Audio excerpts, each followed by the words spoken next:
Hi hello ಆತ್ಮೀಯ ಹೇ ಸೀತಾರಾಮ್ ವೀಕ್ಷಕರೇ, ನಾನು ನಿಮ್ಮವ ಇವತ್ತು ಮಲ್ಲಪ್ಪ ಜೋತಿ ಅವರು ತಮಗೆ ಇವತ್ತಿನ ಪ್ರಮುಖ ಸುದ್ದಿಗಳಿಗಾಗಿ ಆಹ್ವಾನಿಸ್ತಾ ಇದ್ದೇನೆ. ತಾವು ನೋಡಬೇಕು, ನೋಡೋದ್ರ ಜೊತೆಗೆ ನಿಮ್ಮ ಅಭಿಪ್ರಾಯಗಳು ಮಾಡಿಸ್ತಾ ಇರಬೇಕು. ಈ ಪ್ರಮುಖ ಸುದ್ದಿಗಳು ನೋಡ್ತಾ ಹೋಗಿ, ಜೊತೆಗೆ ನಿಮ್ಮ ಅಭಿಪ್ರಾಯ ತಿಳಿಸ್ತಾ ಹೋಗ್ರಿ ಅಂತ ಹೇಳ್ತಾ ನೋಡಿ ಈ ಹುದ್ದೆಗಳನ್ನು ಬರ್ತಾ ಇದ್ದಾವೆ. ಅಂಬೇಡ್ಕರ್ ಯಾರನ್ನು?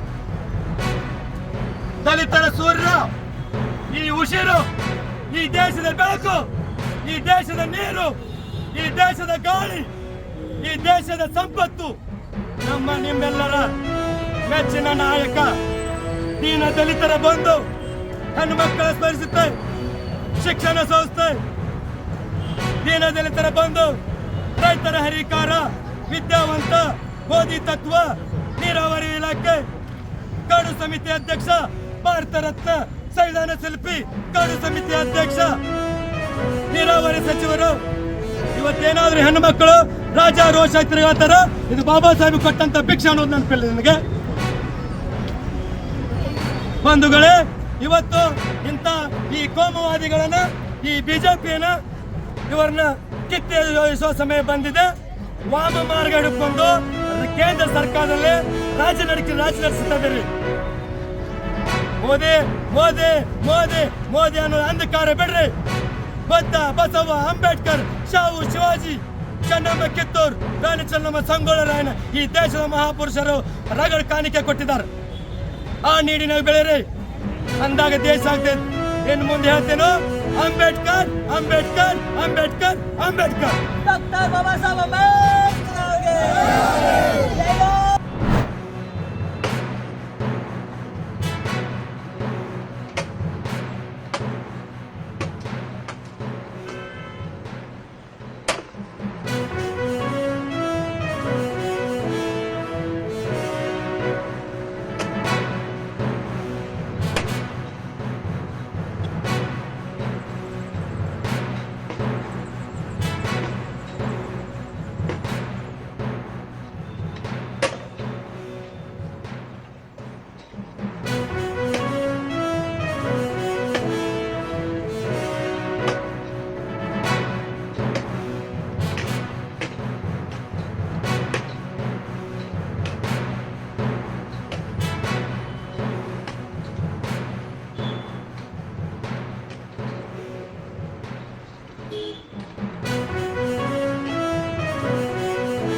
ಅವರಿಗೆ ಯಾಕಾದ್ರೂ ಮಾತು ಯಾಕೆ ಮಾತು ಯಾರು ಕೇಳಿಸ್ಲಿ ಏನಾದ್ರು ಮಾಡ್ಲಿ, ಕಾಂಗ್ರೆಸ್ ಪಾರ್ಟಿ ಶಕ್ತಿ ಅವ್ರಿಗೂ ಗೊತ್ತಿದೆ. ಯಾಕೆ ಮಾತಾಡ್ತಾರೆ ಇತಿಹಾಸಕ್ಕೆ ತಗೋಣ. ಆಕ್ಚುಲಿ ಪ್ರೋಗ್ರಾಮ್ ಪற்றி ಪ್ರಶ್ನೆ ಮಾಡಿ ಹೇಳ್ತೀರಿ ಹೆಂಗಿರುತ್ತೆ ಈಗ ಡಿಟೇಲ್ ಒಟ್ಟ ಯಾವಾಗ ಸ್ಟಾರ್ಟ್ ಆಗೈತಿ? ಅವ್ರು ಸೋನಿಯಾ ಗಾಂಧಿ, ರಾಹುಲ್ ಗಾಂಧಿ ಎಲ್ಲ ಯಾವಾಗ ಬರ್ತಾರೆ? ಅವ್ರು ಎಲ್ಲೆಲ್ಲಿ ವಾಸ್ತವ್ಯ ಮಾಡಿ 26ನೇ ತಾರೀಕಿಂದ ಅಧಿಕೃತವಾದಂಥ ಕಾರ್ಯಕ್ರಮ ಪ್ರಾರಂಭ ಆಗ್ತದೆ. ಬೆಳಗ್ಗೆ ಕೆಲವು ಜಾಗಗಳನ್ನ ಉದ್ಘಾಟನೆ ಮಾಡೋದಿದ್ದೀವಿ. ವರ್ಕಿಂಗ್ ಕಮಿಟಿ ಮೀಟಿಂಗು 26ನೇ ತಾರೀಕು 3 ಗಂಟೆಗೆ ನಡೀತದೆ. ಎಸಿ ಅಧಿವೇಶನ ಮಹಾತ್ಮ ಗಾಂಧೀಜಿಯವ್ರದ್ದು ಕೂಡ 3 ಗಂಟೆಗೆ 26ನೇ ತಾರೀಕು ನಡೆದಿದ್ದು. ಅದೇ ಟೈಮಲ್ಲಿ ಇಲ್ಲೂ ಕೂಡ ಕಾರ್ಯಕಾರಿ ಸಮಿತಿ ನಡೀತದೆ.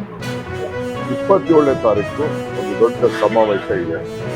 ಬೆಳಗ್ಗೆ 27ನೇ ತಾರೀಕು ಬೆಳಗ್ಗೆ 10:30 ಗಂಟೆಗೆ ಮಹಾತ್ಮ ಗಾಂಧೀಜಿಯವರ ಇದನ್ನ ಪುತ್ಥಳಿಯನ್ನ ನಾವು ಸುವರ್ಣಸೌಧದಲ್ಲಿ ಮಾಡ್ತೀವಿ. ಇದು ತಾವೆಲ್ಲ ಗಮನದಲ್ಲಿ ಇಟ್ಕೋಬೇಕು. ಇದಲ್ಲದೆ ಬೇರೆ ಬೇರೆ ಕೆಲವು AICC ಅಧ್ಯಕ್ಷರು ಕೆಲವೆಲ್ಲ ಡಿನ್ನರ್ ಕೊಡ್ತಾರೆ. ಸುವರ್ಣ ಬೆಳಗಾಂ ಡಿವಿಷನ್ ಅಂದ್ರೆ ಕಿತ್ತೂರು ಎಲ್ಲ ಸಾಧ್ಯತೆ ಹೇಳೋದಕ್ಕೆ ಏನ್ ಡೆಕೋರೇಷನ್ ಆಗಿದೆ ನಾವೆಲ್ಲ ಪೇಪರ್ ಎಲ್ಲ ನೋಡಿದ್ದೀವಿ. ಫೋಟೋಗಳು ಏನಿದೆ, ಏನ್ ಲೈಟಿಂಗ್ ಆಗಿದೆ, ನೀವು ಬಂದು ನೋಡಿ ಕಣ್ ತುಂಬಿಸ್ಕೋಬೇಕು. ಇದೊಂದು ವಿಶೇಷವಾದಂತ ಸಂದರ್ಭ. ಇದು ಹಿಂದೆ ಮಹಾತ್ಮ ಗಾಂಧೀಜಿಯವರ ಅಧ್ಯಕ್ಷತೆ ನಡೆದಾಗ ಎಲ್ಲ ಅದರ ಮಾಹಿತಿ ಕೂಡ ನಾವು ತರಿಸಿದ್ದೀವಿ. ಅಂತ ಒಂದು ಇತಿಹಾಸ ಪುಟಕ್ಕೆ ಮತ್ತೆ ತೆಗೆದುಕೊಳ್ಳುವಂತ ಕೆಲಸವನ್ನ ನಾವು ಮಾಡ್ತಾ ಇದ್ದೀವಿ. ಅದಕ್ಕೆ ತಾವೆಲ್ಲ ಕೂಡ ಬರಬೇಕು ಅಂತೇಳಿ ನಾವೆಲ್ಲರೂ ಕೂಡ ಟ್ರೈ ಮಾಡ್ತೀವಿ. ಈ ಪಾರ್ಟಿ ಪಕ್ಷ ಅಂತ ನೀವು ನೋಡಕ್ ಹೋಗ್ಬೇಡಿ. ಇದು ನಾವು ಕಾಂಗ್ರೆಸ್ ಪಕ್ಷ ಯಾವಾಗಲೂ ಕೂಡ ಒಂದು ಪಕ್ಷದ ವಿಚಾರವಾಗಿ ಯೋಚನೆ ಮಾಡೋದಿಲ್ಲ. ಒಂದು ದೇಶ ಯಾವ ದಿಕ್ಕಿನಲ್ಲಿ ತೆಗೆದುಕೊಂಡು ಹೋಗ್ಬೇಕು ಅನ್ನೋದು ಯೋಚನೆ ಮಾಡ್ತಾರೆ. ಸೊ ಅದಕ್ಕೆಲ್ಲ ನೀವೆಲ್ಲ ಕೂಡ ಪಾರ್ಟಿಸಿಪೇಟ್ ಮಾಡಬೇಕು. ಮತ್ತು ರಾಜ್ಯದ ಎಲ್ಲ ಕಡೆ ಮುಖಂಡರುಗಳು ಎಲ್ಲ ಮುಖಂಡರುಗಳು ಕೂಡ ನೀವೇನು ಸಾವಿರಾರು ಜನ ಬನ್ನಿ ಅಂತ ಹೇಳ್ತಾರೆ, 100 ಜನ ಬಂದು ಲೀಡರ್ಸು, ನೀವು ಯಾರು ನಾಯಕರುಗಳು, ನಿಮ್ಗೆ ಯಾರಿಗೆ ಪ್ರಜಾಪ್ರಭುತ್ವ ಸಿಗ್ತದೆ, ನೀವು ಯಾರು ಲೀಡರ್ಗಳಂತ ನಿಮಗೆಲ್ಲ ಒಂದು ಇದನ್ನು ನೋಡುವಂಥ ಒಂದು ಜಾಗ. ಇಲ್ಲಿವರೆಗೆ ತಾವೆಲ್ಲ ಸುದ್ದಿಗಳು ನೋಡ್ತಾ ಬಂದ್ರಿ, ನೋಡಿದಿರಿ. ನಿಮಗೆ ಖುಷಿನೂ ಆಗಿರ್ಬೋದು, ಅಥವಾ ಒಂದು ಸಂತೋಷ ಆಗಿರ್ಬೋದು, ಅದು ದುಃಖನೂ ಅನಿಸ್ಬೋದು. ಯಾಕೆ ಸುದ್ದಿ ಹಾಕಿದಾರಪ್ಪ ಅಂತ ಅನಿಸ್ಬೋದು. ಏನು ಅನಿಸಲ್ಲ ನಿಮಗೆ, ನಿಮ್ಮ ಅನಿಸಿಕೆಗಳು ನಮ್ಗೆ ಭಾಳ ಪ್ರಮುಖ. ಈ ಸುದ್ದಿಗಳು ನಿಮ್ಗೆ ಏನು ಅನಿಸಿದ್ದು ನೀವು ಕಾಮೆಂಟ್ ಬಾಕ್ಸಲ್ಲೇ ಹೇಳ್ತಾ ಇರ್ರಿ. ಜೊತೆಗೆ ಎಲ್ಲಕ್ಕಿಂತ ಹೆಚ್ಚಿಗೆ ಶೇರ್ ಮಾಡ್ತಾ ಇರ್ರಿ ಈ ನ್ಯೂಸ್ಗಳನ್ನು. ಜೊತೆಗೆ ಏನಪ್ಪ ಅಂದ್ರೆ ಹೇ ಸೀತಾರಾಮ್ ನಿರಂತರ ನೋಡ್ತಾ ಇರ್ರಿ. ಹೇ ಸೀತಾರಾಮ್ ಸತ್ಯದ ಕೈಗಳು ವಂದನೆಗಳು.